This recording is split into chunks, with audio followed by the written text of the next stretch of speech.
बच्चों अज असी करते हैं वर्ड मेकिंग। इस एक साइड मैं कुछ कंसोनेंट्स डायग्राफ्स और नाल ही मैं ब्रैंड्स लिखे है, उन्होंने की वरतों करके नवे शब्द तैयार करांगे, नाल ही उन्होंने मीनिंग हैं।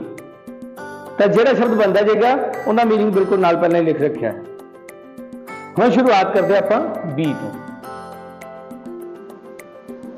बीट, बीट मीन्स कुटना या मारना।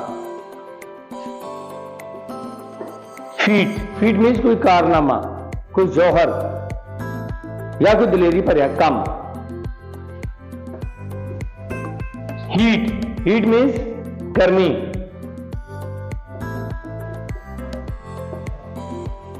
मीट, मीट मीन्स मांस।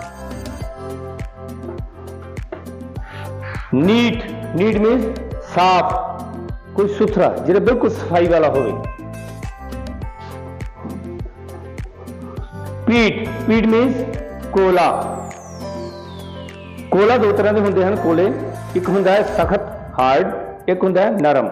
जो नरम कोला है वह लक्कड़ तो बनता है। सीट, सीट मीन्स कोई गद्दी जिससे असी बैठते हाँ।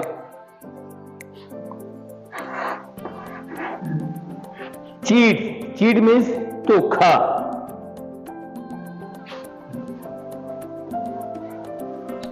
ट्रीट, ट्रीट मीन्स किसी नाल विहार करना, साडे विहार करने का तरीका।